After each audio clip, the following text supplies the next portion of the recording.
independentemente da distância. Assim, a distância não existe no plano mental, pois tudo estaria no mesmo em todos os pontos do holograma. Na fotografia em 3 dimensões temos a fonte de lazer, o filme com holograma e a imagem, tudo disposto no espaço tridimensional. No universo a luz coerente é o amor divino, o filme com holograma é o campo mental, e a imagem é o universo, o virtual e o material. Cada um de nós é um ponto da imagem e, ao mesmo tempo, nossa mente é parte do holograma, sendo capaz de ter consciência do restante do universo. Aqui temos, portanto, uma diferença básica para a fotografia holográfica. No universo o holograma e a imagem gerada se interpenetram e um ponto da imagem pode estar consciente do restante através da parte da mente que está copresente. É como se houvesse uma fonte de lazer em cada ponto do universo, gerando cada uma imagem global a partir do holograma. Em termos de física, diz-se na atualidade que o observador determina o comportamento do experimento, criando com sua mente os resultados que espera observar. Existiria entretanto um acordo tácito entre os diversos observadores para que todos vejam, sintam e aceitem conforme uma convenção aprovada pela maioria. Sem esta convenção nada teria sentido. O termo acordo tácito não é o mais adequado para descrever o conceito, já que nossa mente é parte da mente universal e o acordo advém da mente universal. Seria, portanto, melhor dizer que o observador antecipa o resultado do experimento e que ele muda o comportamento do experimento mudando o experimento, recaindo assim na interpretação clássica. 2. Dos espíritos. Quando um espírito sai do corpo terreno, dependendo de sua evolução, poderá permanecer em diversas situações. A. Apenas como alma, sem perispírito, em planos do campo mental, para aqueles em estágios mais elevados de evolução. B. Como espírito com perispírito, em planos intermediários, vivendo uma vida semelhante à que vivia na Terra, para aqueles que têm uma evolução normal como a maioria das pessoas deste planeta de expiação e provas. Seu perispírito se apresenta pouco denso, formado de FCU e antimatéria, sendo que essa densidade diminui quanto maior for a evolução do espírito. C. Como espírito com perispírito em planos inferiores, quando o espírito é renitente no mal. Neste caso seu perispírito se apresenta mais denso, com maior quantidade de antimatéria.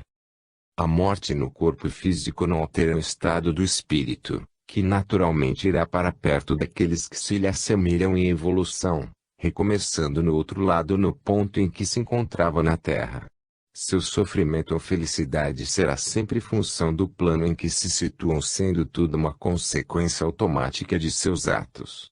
E a todos é permitida a mudança de comportamento para um retorno aos planos superiores em um futuro apropriado, após ter completado sua evolução.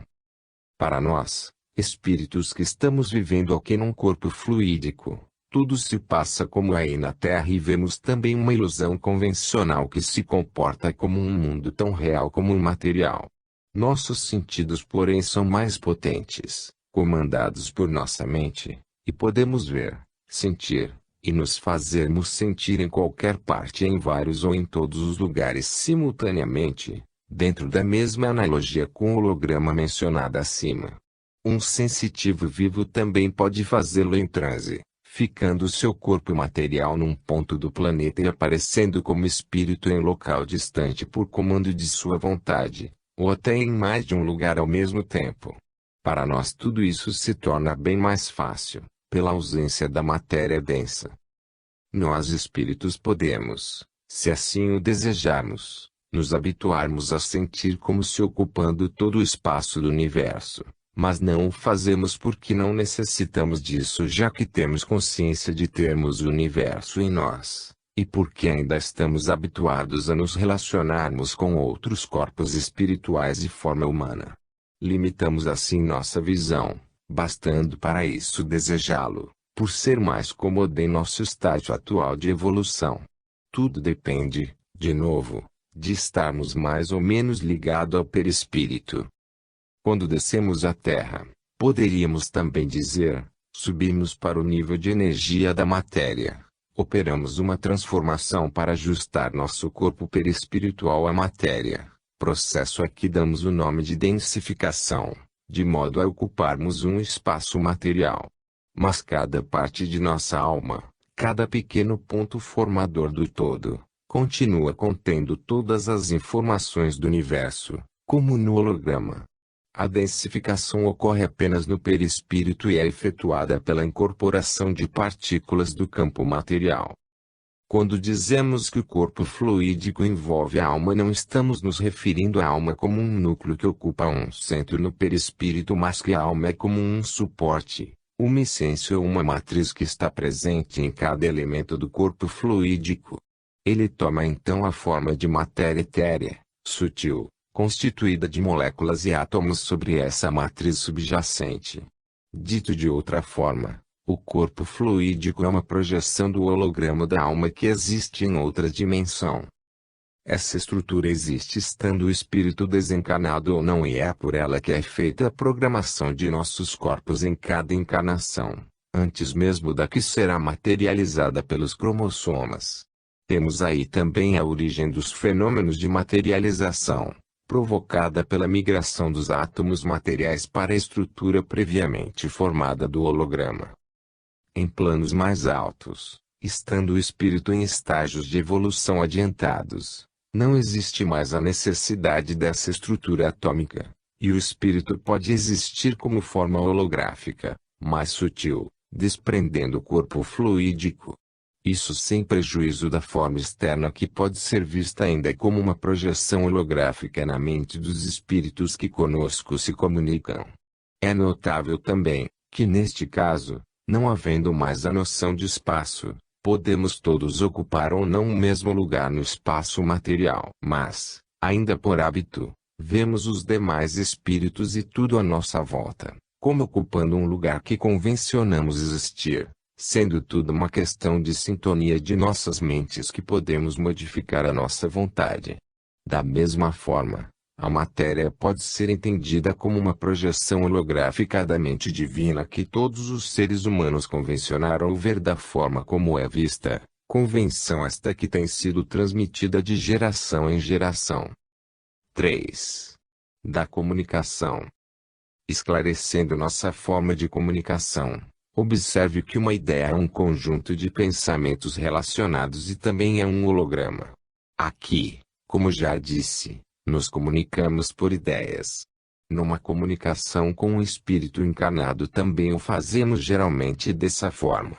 Um médium intuitivo é a pessoa que naturalmente capta uma ideia em seu espírito, faculdade essa chamada de intuição, e a traduz para a forma de palavras. Toda esta mensagem de hoje cabe em apenas um holograma. Isto exige um grande poder de abstração por parte do médium, e quando não encontramos um médium com essa capacidade, temos que colocar a ideia em forma de pensamentos encadeados ou palavras e transmiti-las uma a uma como na psicografia ou psicofonia, exigindo muitas vezes o transe do médium. Na transmissão de ideias, a cultura do médium influi no conteúdo da mensagem e este só poderá traduzir aquilo que já consegue compreender. Assim, nesta mensagem existem ainda muitos pontos em que a ciência não se desenvolveu bastante para compreendê-los. O conceito mesmo de holograma é recente e não teria sido compreendido há um século atrás. Daí esse tipo de mensagens conter sempre contradições aparentes. Mas é destas contradições que se chega à interpretação correta, às grandes descobertas, com novos impulsos para a ciência. Kekulé tinha recebido a ideia completa do anel de benzeno desde o começo, mas sua mente não conseguia captá-la até ter tido um sonho que o fez visualizar o formato de anel. As interpretações previamente concebidas pela ciência, e pelo próprio médium receptor, se constituem num bloqueio para a percepção integral de novas ideias. Esta mensagem pode parecer estar misturada porque ao se traduzir uma parte do holograma se pega também partes vizinhas, mudando um pouco de assunto. Quando refletimos no que foi dito, voltamos ao assunto anterior e vemos que ainda havia mais para ser transmitido. Isto porque o holograma foi transmitido por inteiro e gravado no seu espírito, em outro momento anterior que não este em que está sendo escrita a mensagem. Se, posteriormente, forem arrumados os diversos períodos, teremos um encadeamento lógico das ideias. Esta partição se nota também na psicofonia. Portanto, não é necessário falarmos em incorporação com saída parcial de seu perispírito e entrada do meu para a transmissão de uma mensagem. Na verdade, estou sempre em sua mente e de todas as pessoas que estiverem mentalmente relacionadas comigo. Mas posso também estar fora ou posso estar parcialmente incorporado. Depende de como se está imaginando. Embora um espírito possua também sua própria vontade e possa atuar na mente de médiuns, ou até de forma independente como no ato de criação de um corpo materializado. Isto depende da vocação de cada espírito, como os que têm vocação para escultor e se realizam dessa forma. De minha parte prefiro trabalhar com ideias, como você também, paizinho, e por isso estamos sintonizados. Eventualmente posso transmitir frases fora do holograma, como foi o caso destas últimas, pois estou sempre presente assistindo sua escrita, já que, ao traduzir o holograma recebido, automaticamente entra em sintonia comigo. Por hoje é só. Fique na paz de Deus. Beijos para todos. Alex. Campinas, 18 de fevereiro de 1995. Resumo da terceira mensagem. Obviamente já havia lido algo sobre este assunto antes de receber esta mensagem e mesmo assim, devido à sua complexidade, fiquei com a sensação de que havia muito mais para ser escrito que meu cérebro não conseguia captar e traduzir em palavras, principalmente no que diz respeito ao muito que ainda se tem de fazer em termos de definir uma transformada que represente verdadeiramente o holograma universal, conforme teremos oportunidade de ver no decorrer deste livro.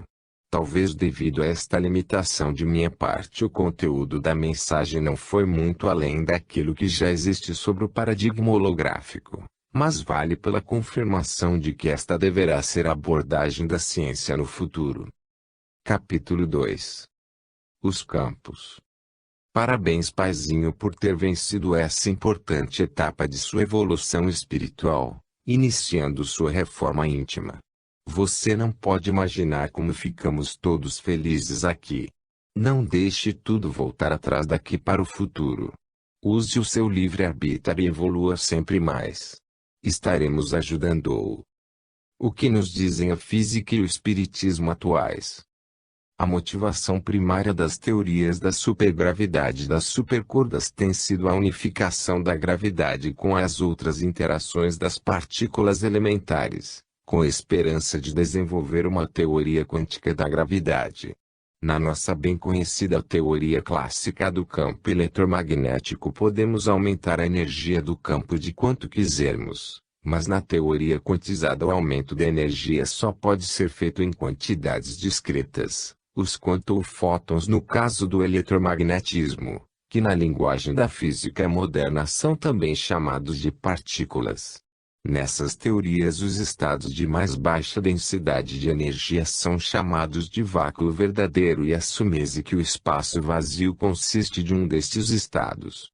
Possíveis oscilações destes valores de vácuo são chamados de partículas de Higgs.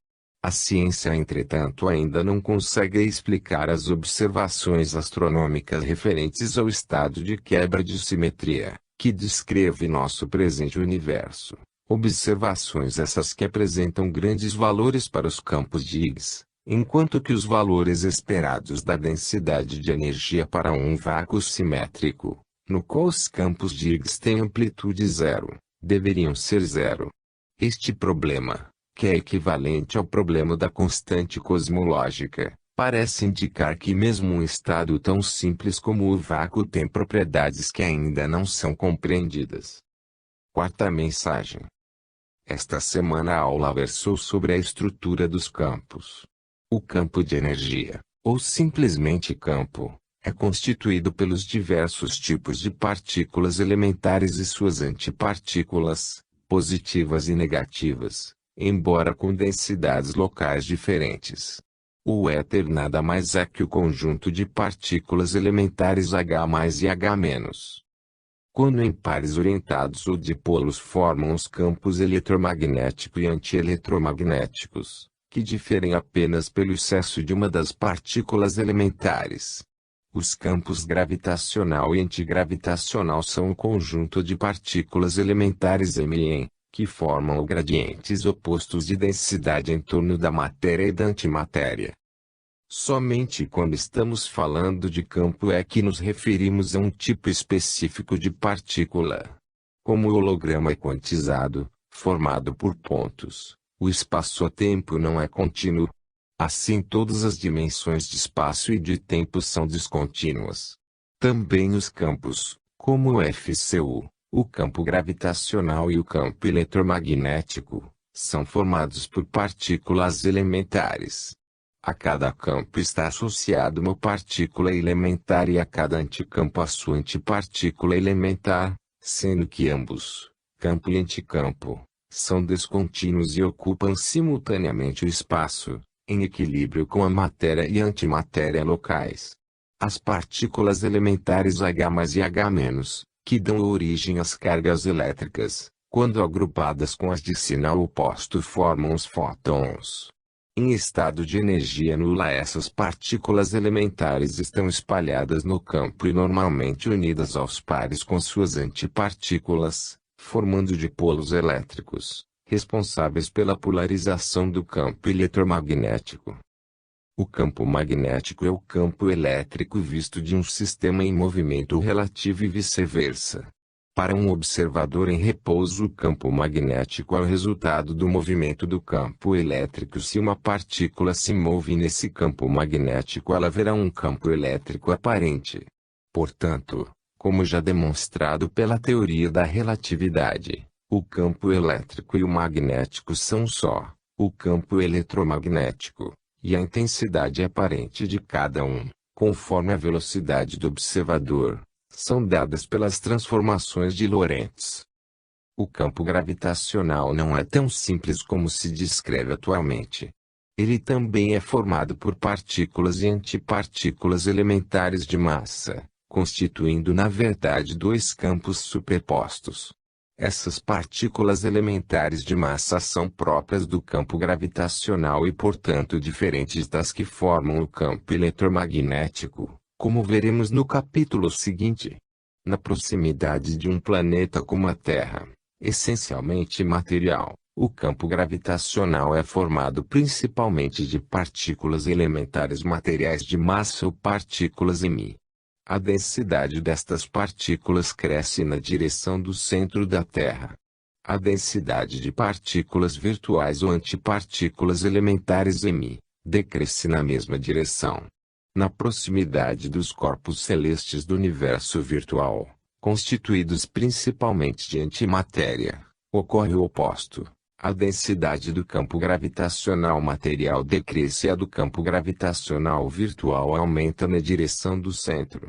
A matéria tende a levitar no anticampo ou campo virtual e, inversamente, a antimatéria levita no campo material.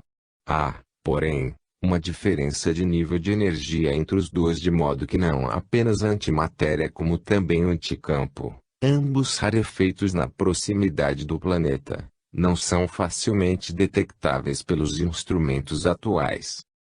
Os prótons atraem-se entre si pela lei dos semelhantes, uma vez que possuem massas positivas e cargas elétricas de mesmo sinal. Esta força de atração atua também sobre as partículas elementares dos campos eletromagnético e gravitacional, formando uma camada dentro do núcleo, como um fluido, de grande densidade ou alta energia, que passou a ser chamado de gluon. Campinas, 25 de março de 1995. Resumo da quarta mensagem. Nesta aula foi descrito, de forma simplista, a estrutura dos campos do universo material e os respectivos anticampos do universo virtual. Nos próximos capítulos serão dadas novas noções destes campos que diferem bastante daquilo que a ciência terrestre adota atualmente. Capítulo 3. Quarks. Por que aquilo a que chamais de molécula está longe ainda da molécula elementar? O Livro dos Espíritos, pergunta 34. O que nos dizem a física e o espiritismo atuais? Iniciado pelos atomistas gregos da época pré-socrática, o homem tem buscado por mais de 2.400 anos os constituintes elementares indivisíveis da matéria. Nesta busca construiu aceleradores de partículas gigantescos e tem empregado milhares de pessoas nos cerca de 20 laboratórios na Europa, Estados Unidos e Rússia. Do átomo de Demócrito passamos para o conceito de moléculas formadas de átomos, sendo estes formados por elétrons, com carga elétrica negativa, e núcleos. Os núcleos são compostos de prótons, com carga elétrica positiva, e nêutrons, sendo estas três as únicas partículas conhecidas nas primeiras décadas do século XX. Desde então novas partículas têm sido descobertas e foram agrupadas em duas categorias, os leptons, elétron, muon, tal e seus neutrinos associados, que interagem fracamente, e os hadrons, próton, nêutron e pions, que interagem fortemente entre si. Por exemplo, as forças que mantêm unidos os prótons e os nêutrons no núcleo é uma manifestação da força forte que atua entre os hadrons.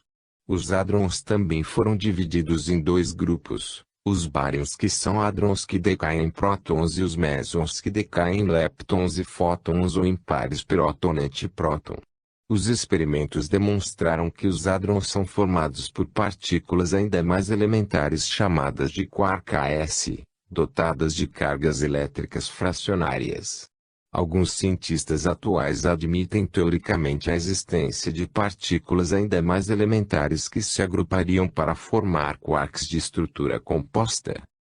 O espiritismo ainda não havia se pronunciado na área da física em geral e muito menos nesta área dos quarks, aceitando os avanços científicos e se adaptando aos mesmos dentro do possível, sempre no sentido de manter intacta a doutrina de Allan Kardec.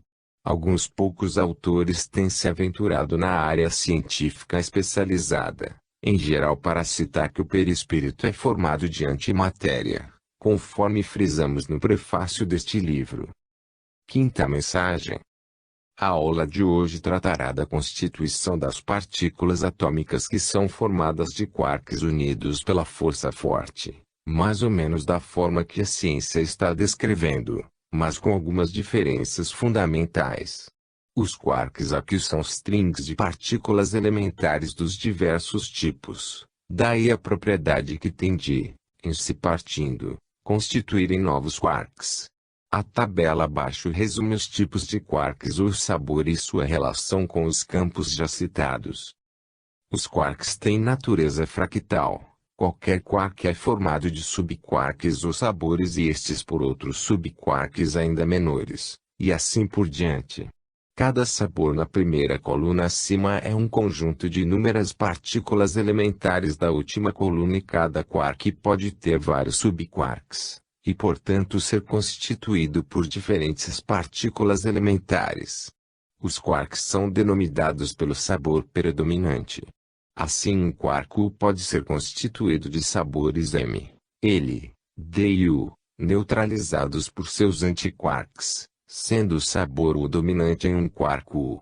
Apenas o sabor predominante é responsável pelo valor da carga elétrica final, devendo os restantes apresentar um balanço nulo de carga elétrica.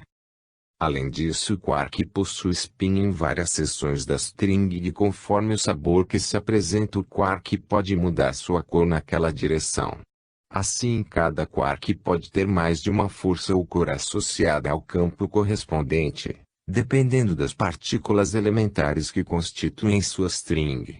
A força na tabela acima é a força resultante em um bárion que tenha este quark predominante.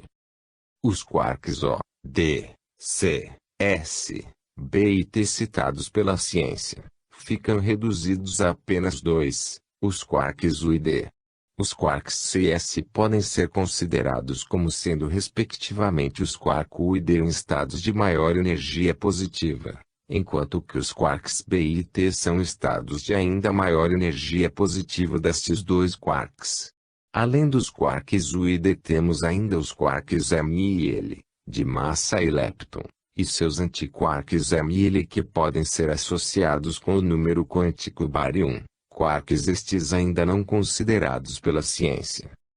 Como veremos adiante, um próton é constituído por uma string de seções tendo em cada uma 3 subquarks U e D e um quarto subquark M ou L. Para descrever essa string colocaremos entre parênteses a sequência de subquarks e, em negrito e separado por vírgula no final da string, a denominação dos subquarks dominantes. Assim para um próton teremos DD Mud, Mud, Mud DD, Mud. O elétron também possui subquarks e cores, menos L menos U menos U menos D, tendo carga elétrica menos 1 e carga leptônica menos 1, ou seja sua massa fraca e negativa e formado por antiquarks, sendo assim antimatéria. O elétron, neutrino, L menos L, como nêutron, Mud, tem carga nula, sendo o quark M responsável pela maior massa do nêutron. A massa do neutrino é nula e o antineutrino é idêntico ao neutrino. O próton, Mud, e o positron, Lud, em estado de energia positiva, tem carga elétrica e massa positiva. O fóton é constituído de quarks e antiquarks, D-D, ou -U, portanto com carga elétrica e carga bariônica nulas. Os mesons, L-UD, -L-DU, L-U, -L-U, LD-D, LS-D, LS-U, etc., contém vários quarks L ou antiquarks -L, dependendo do nível de energia. A diferença de massa entre neutrinos, positrons, elétrons e mesons reside na quantidade de quarks, especialmente quarks L ou -L, presentes em cada um, dependendo do nível de energia em que se situam. O bóson de Higgs, M-M, contém apenas o quark M e seu antiquark -M, sendo portanto o seu próprio antiquark. Na verdade esta simbologia diz apenas os tipos de quark em excesso e não sobre suas quantidades, uma vez que alguns são compensados pelos seus opostos. Por exemplo, um nêutron pode ser formado por muitos grupos de quarks adicionados ao grupo principal.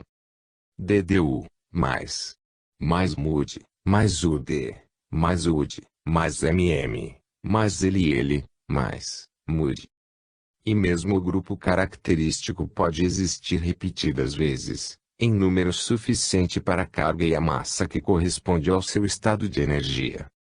DDM1, Mud, LUD, MUDDM, DDM Mud ponto e vírgula. Um próton pode ter, por exemplo, do DDM DDM, DDM, DDM, Mud. Assim, se um nêutron emite um elétron, menos L menos U menos U menos DD, ficaremos com um próton. Porém, como se pode ver acima, um próton não pode emitir um positron, LUD, porque sua carga positiva excedente não está ligada a um antiquark -L, mas a um quark M. Se esta reação vier a ser detectada no futuro será pela interação de um mesonêutron com um próton, liberando um elétron e um positron do meson, seguido pela absorção do elétron no próton que se transforma em nêutron, numa reação de probabilidade muito pequena. O antipróton também pode ter diversos quarks dos tipos -U, -D e -M. UD-U, MDD-MDD, MDD, MDD, MUD. E o antinêutron dos tipos UDDU e LUD, MDU, MDD, MDD, MUDD. Um antinêutron pode emitir um positron transformando-se em um antipróton, mas um antipróton não pode emitir um elétron transformando-se em um antinêutron porque a carga elétrica negativa excedente em um antipróton está ligada a um quark M.